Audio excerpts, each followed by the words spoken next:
Les damos la bienvenida en el estudio de los desayunos de 24 horas al director de Fundamedios, César Ricaurte. César, buenos días. Buenos días, Anet. Bienvenido a nuestro programa. Muchas gracias. Bueno, se entregó ya el proyecto de reforma a la Ley de Comunicación por parte del Gobierno Nacional a la Asamblea Nacional. ¿Ya lo revisaste? ¿Cuál es tu primera visión, tu primera impresión sobre esta propuesta? Bueno, sí, una primera lectura del proyecto me hace ver que es un gran avance, es un primer paso muy importante. A un año del gobierno del presidente Lenín Moreno se da este proyecto de reformas a la Ley de Comunicación, que para mí es un proyecto que realmente reforma de forma integral, de manera integral a la Ley de Comunicación.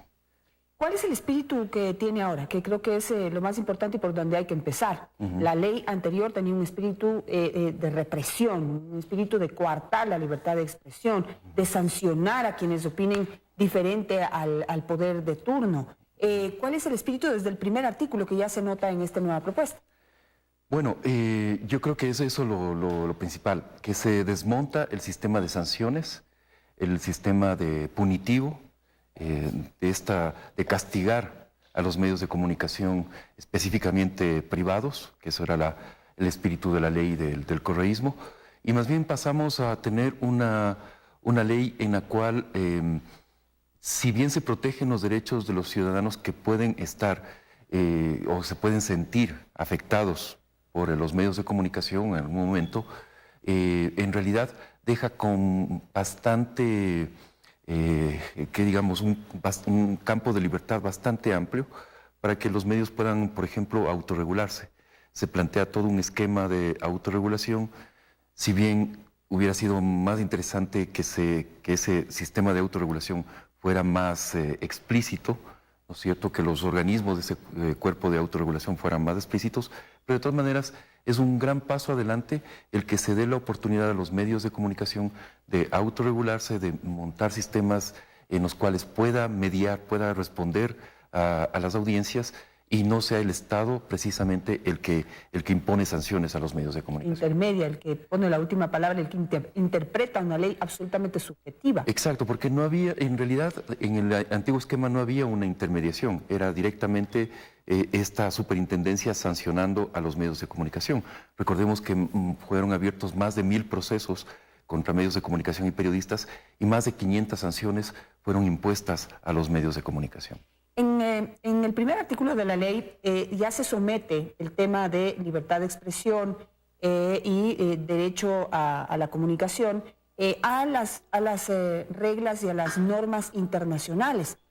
Algo que el gobierno anterior como que se rechazaba, ¿no? No quería saber nada de todas las normas internacionales que ya están allí, a las que estamos suscritos y que no querían realmente como aplicarlas al pie de la letra, sino a través todo de esta ley. Este también sería un gran avance. Es un gran avance. Realmente el espíritu con el que en los diálogos con el gobierno para construir este proyecto, el acuerdo inicial siempre fue el punto de partida, el respeto a los estándares internacionales, a los tratados de derechos humanos. Ese fue el punto de acuerdo básico.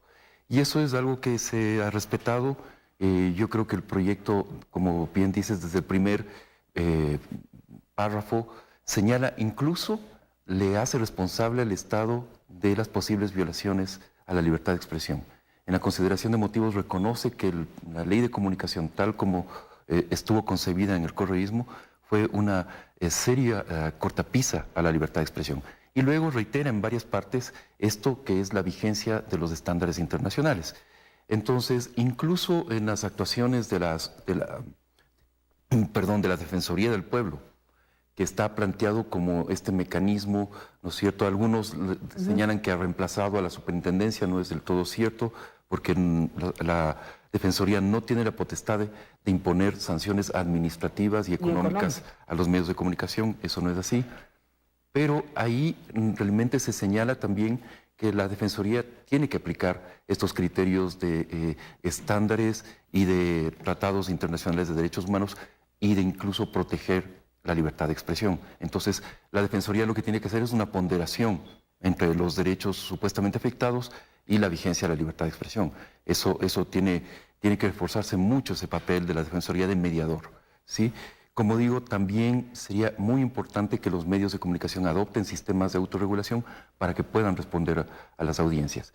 Y hay puntos que es importantísimo rescatar. La desaparición del linchamiento mediático, la desaparición de la censura por omisión. Se aclara muchísimo todo este tema de la información de carácter judicial y la toma de posición frente a esto. Me parece que se aclara mucho. Me preocupa todavía el tema de las réplicas y rectificaciones, tal como está actualmente ligado además al artículo 22, donde se mantiene la información veraz, verificada, contextualizada.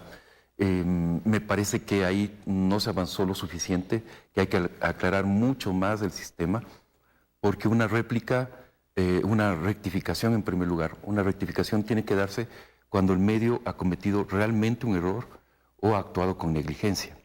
Y esos condicionamientos no están en este artículo. Entonces, todavía queda como muy impreciso el momento en que se aplica una réplica en primer lugar, una rectificación y luego una réplica. Sí, ayer vi que no se rescata ese concepto poderoso de la buena fe, que es la que rige a nivel internacional en el trabajo de los periodistas. Sí, podemos cometer un error, pero sí tiene, en este caso, una ley o la autoridad de entrar a evaluar si hubo o no hubo mala fe, si se trata de un error que se cometió para dañar la imagen de una persona o simplemente es fruto de muchos factores que intervienen en el trabajo de un periodista. Exacto. Entonces, tal vez allí falta aplicar el estándar de la ahondar un poco y analizar lo que ha pasado y cómo se aplica a nivel internacional. Sí, ahí este estándar de la real malicia que tú señalas es clave en esto. En lo que he conversado con algunas autoridades de gobierno me dicen, sí, pero ya el momento que decimos que los estándares internacionales tienen que ser aplicados, está también el estándar de la real malicia. Yo hubiera preferido que esté explícitamente en este artículo de la rectificación y también en el de la réplica, aunque es distinto, ¿no? Ahí no se aplica tanto el estándar de real malicia, pero sí que estuviera mucho mejor definido cuándo se tiene que dar paso a una rectificación. Me parece que eso se puede hacer en el debate parlamentario. Esto recién inicia, vamos a ver de qué forma es tratada por la Asamblea y si se pueden incorporar estos avances al proyecto que mandó el Ejecutivo. Sí, no sé si lo analizaron, pero por ejemplo en el tema de rectificación y también en el de la réplica, y más en el de la rectificación, está el tiempo.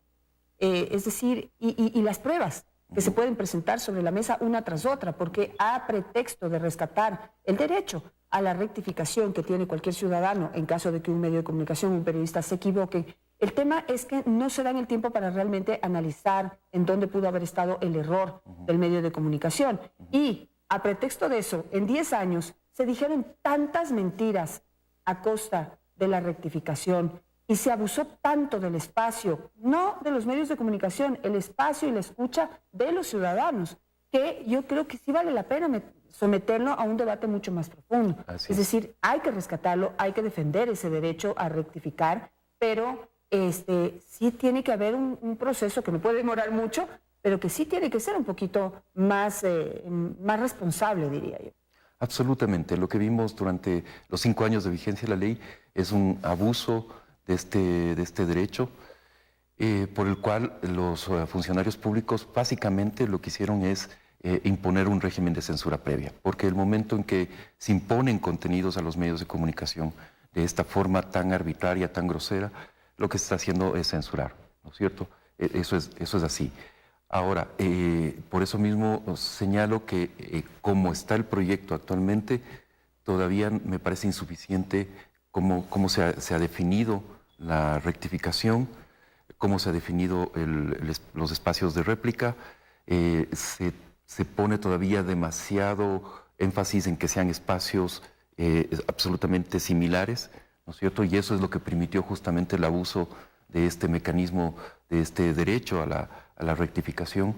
No se somete a la verificación de si realmente el medio o el periodista han cometido errores o actuaron con negligencia, el estándar de la real malicia que decíamos, y entonces se deja todavía un campo muy abierto para que se impongan contenidos a los medios de comunicación vía estos mecanismos que es la rectificación. La réplica, que recordemos además que durante la vigencia de la ley de comunicación se utilizó indistintamente, como si fueran igual, la réplica y la rectificación, y no es igual. La réplica es cuando alguien ha sido aludido, ¿no es cierto?, y ha sido afectado en sus derechos.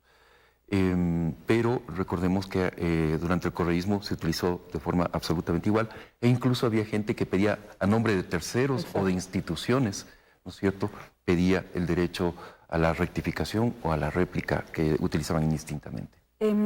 Ahora, en el tema de cómo se deben dividir, digamos, los medios de comunicación, la propiedad de los medios de comunicación, esto que decían 33 para los comunitarios, 33 para el Estado, 33 para lo privado, que nunca se pudo cumplir, principalmente en el pretexto más, que más usaron, que es darle mucho más espacio a los comunitarios. Pero eso en la práctica nunca se hizo realidad. ¿Qué debate se realizó alrededor de este punto? Bueno, la posición que llevamos ante el gobierno era que si bien era necesario proteger de alguna forma, reservar un espacio de frecuencias para los medios comunitarios que históricamente habían sido discriminados, una división en 3/3 no es técnicamente viable y que se debía eliminar esa división en tercios. No es conveniente, no existe en ninguna legislación del mundo que al Estado se le dé un 33% del espectro. Sí existen reservas para los medios comunitarios que pueden llegar como piso al 33%, ¿no es cierto? Y a los privados tampoco es que se le asigna un 33% de frecuencias. Sin embargo, vemos que en el proyecto de ley se mantiene intacto esta división en tercios. No se ha querido, retomar el debate alrededor de esto. He visto que los representantes de los medios comunitarios tienen posiciones muy,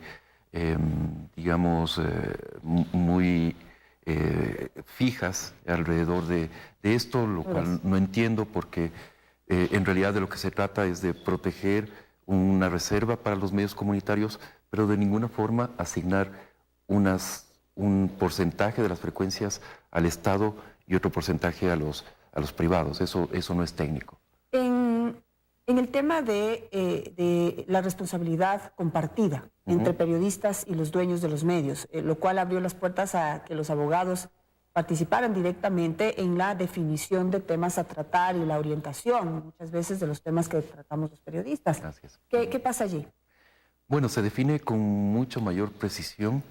Lo que se dice es que los representantes de los medios de comunicación serán responsables solo en el momento en que no se identifica el autor de una nota y en los comentarios de los lectores o de las audiencias que tampoco sean identificados.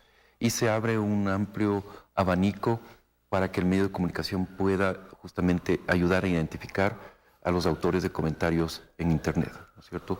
Se pone, por ejemplo, el requisito de nombre, de apellido, incluso cédula de identidad, lo cual me parece también un exceso, pero bueno.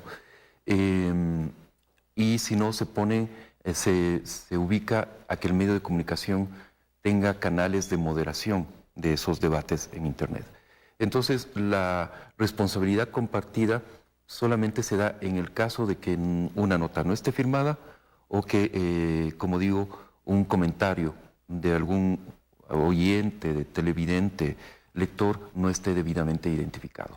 Esas son las dos únicas causas donde el responsable, el representante legal del medio, sería responsable de alguna infracción.